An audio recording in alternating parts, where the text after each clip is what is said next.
Ooh, ooh, ooh. Hello, hello, ladies and gentlemen, all of my champions out there. I just got home not that long ago. I was at a very small gathering, very small. Let me see what time it is. It's 2:59. Dang, you guys, it's 2:59. I am dedicated to y'all. I really am. Also, I just still have energy, and I feel like I have a really important story to tell you guys. But y'all know y'all cannot tell a story without some lip sauce on. Let me go ahead and apply that. Got a little bit of glitter. Don't know if you can see. But anyway, so let's get to this story time. A little bit of backstory. The reason I'm telling you this story is because I feel like the world is opening up a little bit. You know, hopefully everyone's still social distancing and being cautious, but the world is opening up a little bit more, okay? And I feel like a lot of people, this whole thing has been hard for people. You know, people are low on money, and when the world does open back up, people are going to be desperate. Some people are going to be desperate. So this is a story from the past that I want to share with you guys, mostly from my women, but men you need to listen to, because I know y'all got girlfriends or women that you like, or maybe boyfriends, you know what I'm saying? Like, I don't judge, whatever you like. But this is just, I need everybody to be alert. So what I'm going to tell you guys is the story of how I almost got abducted. And who knows, maybe even almost sex trafficked. Like, I don't know. You know, I'm not gonna lie, I've been thinking the worst. Prepare for the worst, aim for the best. You know what I'm saying? But prepare for the worst. So this is the story of how I almost got abducted / sex trafficked. It was terrifying. So, this story starts, I wanna say, when did it start? Alright, so it started when I was at a friend's house. I was filming a curly hair tutorial, which is actually going to come out soon. So that's another reason why I thought of telling you this story, because now when y'all see the tutorial, you'll be like, oh my god, that was the day she almost got abducted. Super crazy. So, long story short, I'm at the homegirl's house, because at the time I was newer to my apartment where I'm at now, and my room was not as cute as it is now.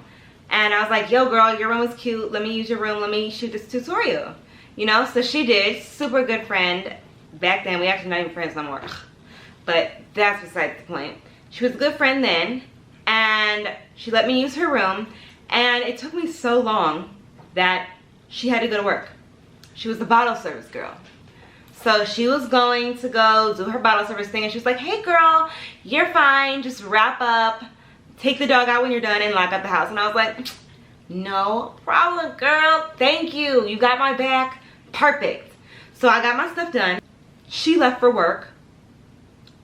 All of her roommates are gone. It's just me at the house and her dog. She had a super cute Pomeranian puppy. So cute. Anyways, so she's gone. I finished my hair, right? This was a how to refresh your curls video. As y'all know, my hair is long down here. When y'all see my hair, that's my real hair. It's up in a bun right now. But that's all me. That bun's all me. Anyways, so I did the how to refresh your curls video, and the way I filmed it, I still needed to get the end product, right?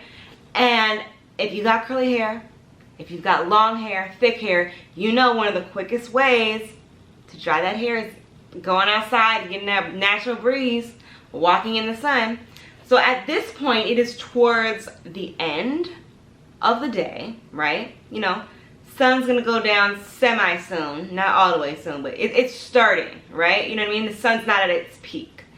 And I'm walking. I decided I was gonna go on a walk first just to dry the hair, because it might be kind of long. She had a small dog, like I said, Pomeranian. So I didn't know if we'd be able to keep up. So I'm walking by myself.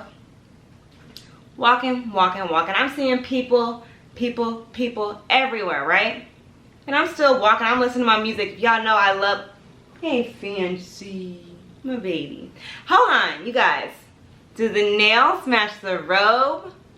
Or do the robe match the nails? Or do they match Fancy? Or do they all match? I don't know. I'm trying to figure it out. Let me know in the comments what matches what. Okay, the robe matched the nails match fancy. Does the robe match fancy? Do we all match, or do they just match me? Like, I don't know. Trying to figure it out. Anyways, back to the story. So, I'm going on this walk, listening to my music, doing my thing. You know, it's been about 20 minutes, 25 minutes, I'm outside walking.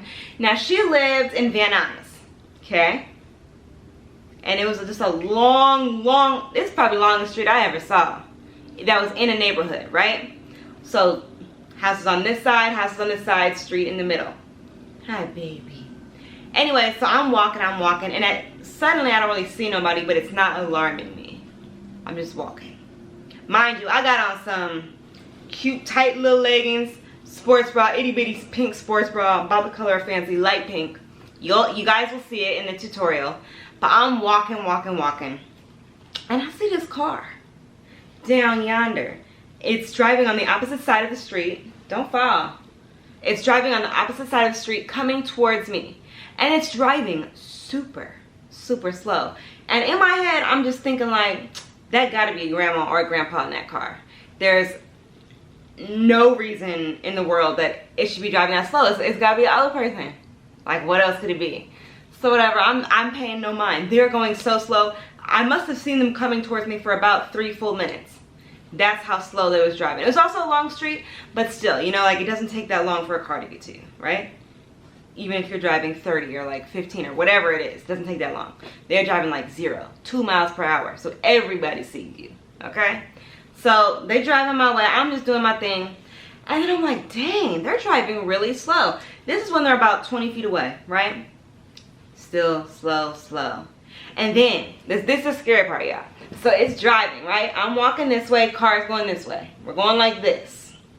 But it's not to me yet. So it's about, I'm right here, right? And the car is about here. It's about a car's length away from me. It stops.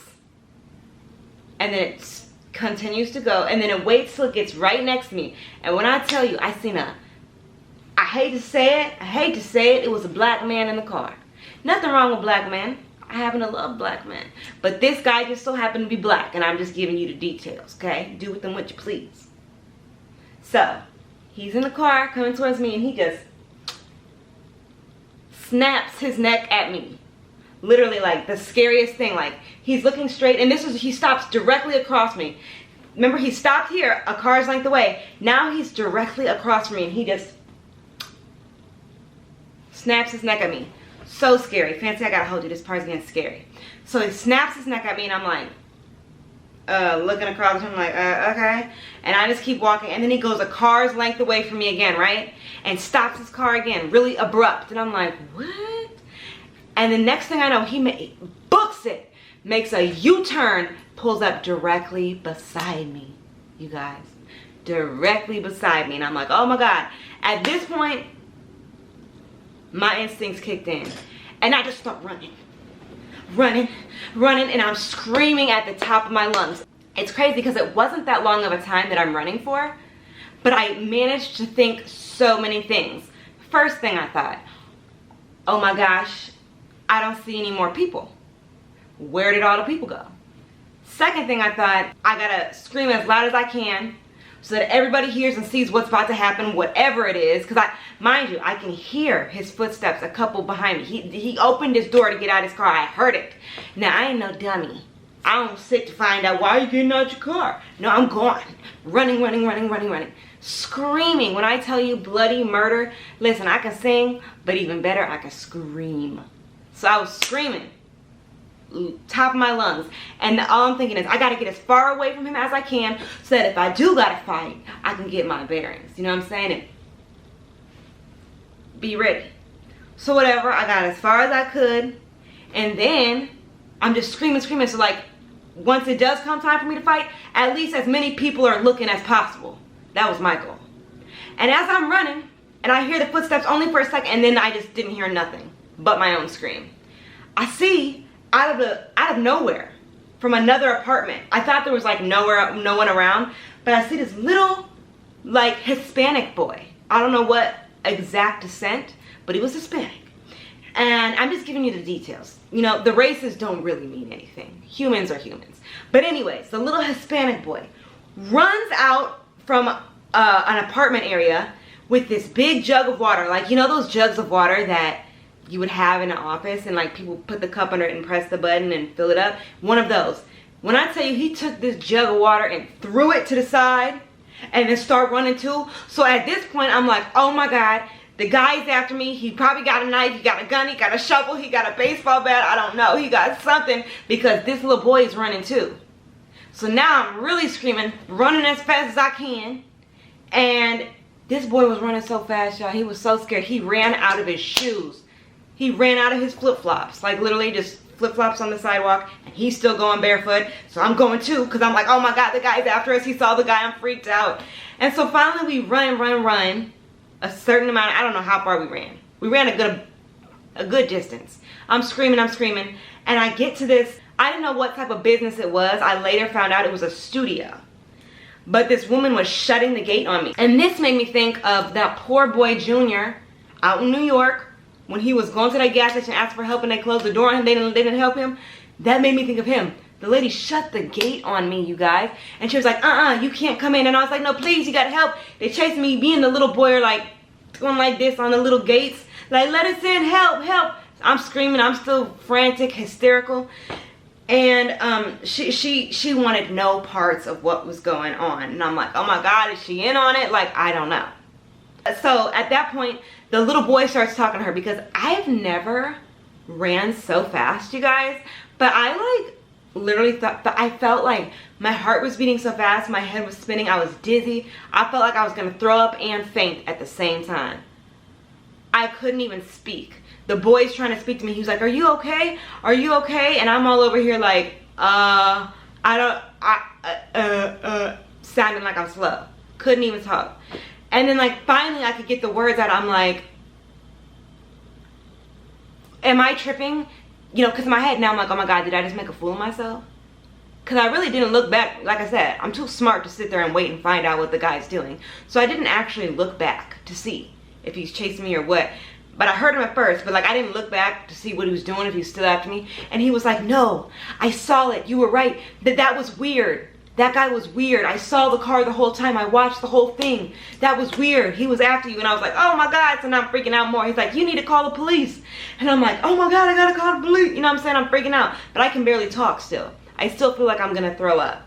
The little boy manages to explain to the woman who's inside the studio gates, like, this is what's happening. She goes to get a phone. I don't think the little boy had a phone. She goes to get a phone. I'm at this point, like I don't know what it was, because usually I don't crack under pressure, but I think I just ran so fast and booked it so fast, my adrenaline was so rushy that I was like shaking low-key like this.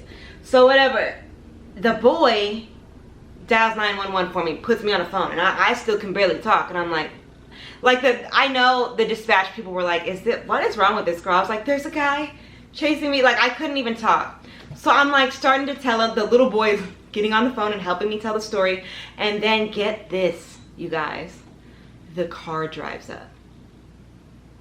And now the guy's not alone. There's this girl. And when I tell you this girl looks so scary, and let me tell you why. She looks so raggedy, just like hair toe up, bruises on the face.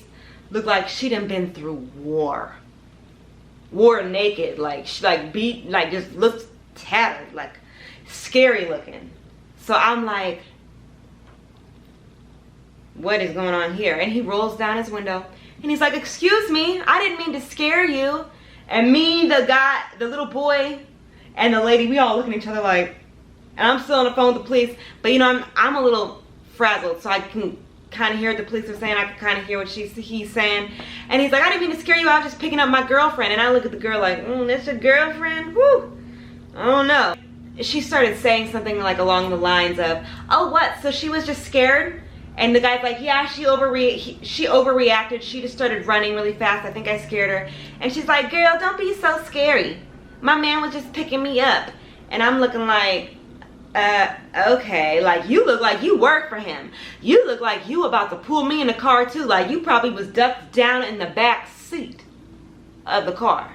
Probably on some weird stuff. Then I hang up. I tell the police, I was like, you know, it's good. I'll call you guys back. I hung up. Just because the car wasn't leaving. They kept talking to me. And I'm like, all right, I need them to leave. So I hung up the phone, and they finally drove off. They're like, don't be so scary next time. And then they drove off or whatever. And as soon as they turned the corner, the little boy looked at me and the lady looked at me. And they were like, you are not walking home. And I was like, you damn right I'm not walking home. Okay? So they called me an Uber. Because I was shooked still. So I couldn't do nothing. I was helpless. So they called me an Uber back to my homegirl's house. Even though it's the same street, I can see down yonder her apartment. But I just wasn't going to walk. So then the lady goes inside. She's convinced that I'm safe. So I'm still standing with the little boy waiting on the Uber. And it's the weird part. You know, now I'm starting to think about the whole thing. Like, boy, you ran out your shoes. You threw a big jug of water. And I was like, so what were you doing out here? And he was like, oh, sometimes I just do this. And then he picked up his, like, jug of water and, like, went, kind of was like, yeah, I just, you know, I do this sometimes. And, like, pointed to the water. So I don't know what he meant. I don't know if he was selling cups of water. It was a hot day. It was summertime. I don't know. I don't know what it was doing. But thank God for him, because I wouldn't have been able to speak. And the lady would have just thought I was crazy and probably wouldn't let me in. So anyways, moral of the story is the boy waited for me. I made it back. I ain't gonna lie, I barely walked my homegirl's dog, because at that point I'm scared. Like, he might come back for me, okay? So the moral of the story is, ladies, gentlemen, whoever, small people, I'm only 4'10", okay? I weigh 108 pounds. You gotta be careful. When these states open back up, people are gonna be desperate for money. Sex trafficking at an all-time high. People have been quarantined. They need some. Like, you don't know what's going through someone's head. So just be safe. Travel in a group. Get you a taser. Get you a knife. I have so many things for protection on me when I move around by myself. But also travel in groups, you guys, because right now is a desperate time. Times are rough, times are desperate, and I just wanted to share this story with you because think about it, you guys. My friend was gone. She thinks I'm good. She probably, if she came home, would have just thought, dang, Champ forgot to turn off the lights, or Champ forgot to lock the door. And the other part was, right before this happened, I made a Snap story about, hey y'all, just made a YouTube tutorial so everyone thinks I'm good. No one would have figured out for who knows how long that I actually got abducted. They would have had me all the way to Mexico. Or wherever. Ship me across the border. You don't know. You know what I'm saying? So you just got to be careful. Always let people know where you are. And don't travel alone. And most importantly, what saved me, I truly believe, I have a sixth sense about these things, but I truly believe that that person in that man in that car and that woman with him were up to no good, and they was trying to get me. Trust your first instinct. Don't be afraid, oh my God, I don't want to, you know, what if I'm wrong? No. Sis, if you think somebody's following you, book it. Book it. Scream. Do whatever you got to do, because that may have been, and I am 99.9% sure that that is what saved my life that day. That whole time I'm running, I'm just thinking like, dang, no one's going to know I'm gone. This is the perfect setup. Thank God. Thank God I did what I did. Thank God for that little boy. Thank God that lady finally opened up her gate to me and gave me the phone to call the police, because I really could have been a goner that day. So I want to thank God for being on my side. I want to thank you guys for listening to this story. Dang. All that talking low-key got me tired. So, I think I'm going to wipe off this makeup. Ooh, it's looking cute. Look at that highlight, baby. Look at them edges, baby. Ooh, look at that robe, baby. Okay, y'all. I'm going to wipe off this makeup. I hope y'all enjoyed my story time. Let me know if you want some more. Let me know if y'all think I overreacted. I actually told this story to a friend and she was like, girl, you overreacted. I'm like, girl, no. That's the reason some of us is getting kidnapped and abducted and we missing and we end up on you know, all those mystery on ID. Okay? Trust your first instinct, women. You are never wrong for protecting yourself. I don't ever feel bad for crossing the sidewalk. I don't care what race you are. If I feel uncomfortable, if you're a man and I don't know you, and it's late or I'm by myself or we secluded, I'm crossing the sidewalk, I don't care. Because I'm taking care of myself. And ladies, don't be afraid to do the same thing. Same for you gentlemen. That concludes my story for the day. For the night. It's nighttime. It's morning. It's 3:21 now. Y'all, I gotta go to bed. I can't stay up all night for y'all. But this video will be out tomorrow morning. Let me know what y'all think. Let me know if I overreacted, and I will see you all next time.